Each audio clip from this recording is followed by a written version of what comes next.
ఓం నమో వెంకటేశాయ. కీర్తివర్స్ ఛానల్కి స్వాగతం.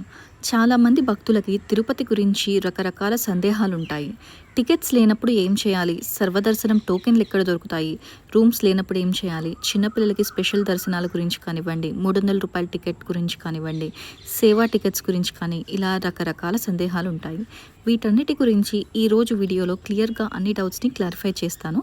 మీ దర్శనం ఎలాంటి ఇబ్బందులు లేకుండా జరగాలి అంటే ఈ వీడియోనైతే చివరి దాకా చూడండి.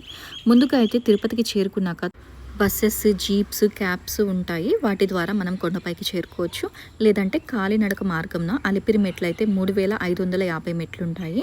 లేదంటే శ్రీవారి మెట్లు మార్గం గుండా 2388 మెట్లు ఉంటాయి. ఈ మార్గాల ద్వారా మనమైతే తిరుపతి కొండపైకి చేరుకోవచ్చు. మొదటి ప్రశ్న, టికెట్స్ లేవు, టికెట్స్ ఎక్కడ దొరుకుతాయి? ఒకటి విష్ణు నివాసము, ఇది రైల్వే స్టేషన్ ఆపోజిట్లో ఉంటుంది. రెండవది శ్రీనివాసం కాంప్లెక్స్, ఇది ఆర్టీసీ బస్టాండ్ దగ్గరలో ఉంటుంది. మూడవది అలిపిరి దగ్గర ఉన్న భూదేవి కాంప్లెక్స్లో. ఈ 3 చోట్ల రాత్రి 9 నుంచి కూడా కౌంటర్స్ అనేవి ప్రారంభమవుతాయి. ఇక్కడ మనకి సర్వదర్శనం టోకెన్స్ అనేవి ఇస్తారు. ఇవి టైమ్ స్లాటెడ్ సర్వదర్శనం టికెట్స్ అనమాట. మనకి ఇచ్చిన టైం ప్రకారం వెళ్ళి దర్శనం చేసుకుని రావచ్చు. ఇవైతే మనకి రోజుకి 10,000 నుంచి 15,000 టోకెన్స్ వరకు మాత్రమే ఉంటాయి. ఎవరైతే ముందుగా వెళ్తారో వాళ్ళకి మాత్రం టోకెన్స్ అయితే దొరుకుతాయి. వీటికైతే మనకి ఐడి కార్డ్ అనేది కంపల్సరీ తీసుకెళ్ళాలి. ఆధార్ కార్డ్ కానీ ఏదైనా గవర్నమెంట్ ఇష్యూడ్ ఐడి కానీ కంపల్సరీ ఉండాలి. రెండవ క్వశ్చన్, సర్వదర్శనం టోకెన్ లేకపోతే దర్శనం ఎలా చేసుకోవాలి? మీరు నేరుగా వైకుంఠం క్యూ కాంప్లెక్స్ 2 దగ్గరికి వెళ్ళి సర్వదర్శనం అనేది చేసుకోవచ్చు. కాకపోతే కొన్ని రోజుల్లో 8 నుంచి 10 గంటలు పడుతుంది. రద్దీ ఉన్న రోజుల్లో అయితే 16 నుంచి 24 గంటలు కూడా పట్టే అవకాశం అయితే ఉంటుంది. మూడవ క్వశ్చన్, మెట్లు మార్గంలో దర్శనం టోకెన్స్ వేస్తారా?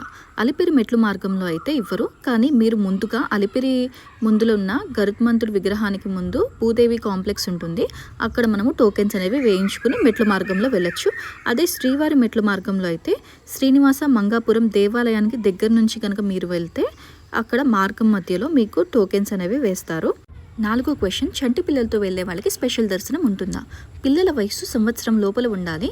ప్రతిరోజు కూడా మధ్యాహ్నము 12 నుంచి సాయంత్రం 6 వరకు కూడా సుపథం ఎంట్రన్స్ దగ్గర వీళ్ళు దర్శనానికి అనేది వెళ్ళాలి. అలానే పిల్లలకి Aadhaar card and birth certificate అయితే కంపల్సరీగా తీసుకెళ్ళాలి. పిల్లలతో పాటు తల్లిదండ్రులు ఇద్దరూ కూడా వెళ్ళొచ్చు. ఐదవ క్వశ్చన్, వృద్ధులు వికలాంగులకి స్పెషల్ దర్శనం ఉంటుందా? వృద్ధులైతే 65 ఏళ్ళు దాటిన వాళ్ళకి ఉదయం 10 నుంచి మధ్యాహ్నం 3 వరకు కూడా senior citizen complex Supatham entrance దగ్గర దర్శనానికి వెళ్ళాలి. వీళ్ళు ఆన్లైన్లో కూడా ప్రతి నెల 23వ తారీఖు 3కి టికెట్స్ అనేవి ఓపెన్ అవుతాయి. అందులో బుక్ చేసుకోవచ్చు. సీనియర్ సిటిజన్తో కేవలం భర్తకి కానీ భార్యకి మాత్రమే అలౌ ఉంటుంది.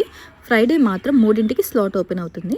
ఇంకా వికలాంగులకైతే డిసబిలిటీ సర్టిఫికేట్లో %40 కానీ ఇంకా ఎక్కువ కానీ ఉండాలి. వీళ్ళకి కూడా సేమ్ టైమింగ్స్. అలాగే భార్య కానీ భర్త కానీ మాత్రమే అలౌ ఉంటుంది. ఆరవ క్వశ్చన్, ముందుగా రూమ్స్ బుక్ చేసుకోలేదు, కొండపైన రూమ్స్ దొరుకుతాయా? ఖచ్చితంగా దొరుకుతాయి. మీరు సిఆర్ఓ ఆఫీస్ దగ్గర క్యూ లైన్లోకి వెళ్తే రూమ్స్ ఖాళీని బట్టి మీకు ఖచ్చితంగా అలాట్ చేస్తారు. ఏడవ క్వశ్చన్, 300 రూపాయల ప్రత్యేక దర్శనం టికెట్స్ కొండపైన కూడా ఇస్తారా?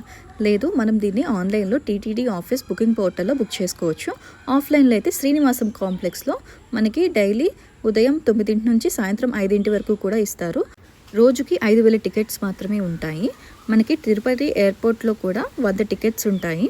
ఎవరైతే ముందుగా వస్తారో వాళ్ళకి ఇస్తారు. అలానే ఐడి ప్రూఫ్ కంపల్సరీ. 8వ క్వశ్చన్, కళ్యాణోత్సవం, సుప్రభాత సేవ, అర్చన, సహస్ర దీపాలంకరణ సేవకి టికెట్స్ ఎలా? ప్రతి నెల 18వ తారీఖున 10కి మనకి ఆన్లైన్లో ఎలక్ట్రానిక్ లక్కీ డిప్ ఉంటుంది. దానిలో బుక్ చేసుకోవచ్చు. 20వ తారీఖు 10కి సెలెక్ట్ అయిన వాళ్ళ భక్తులవి రిలీజ్ చేస్తారు.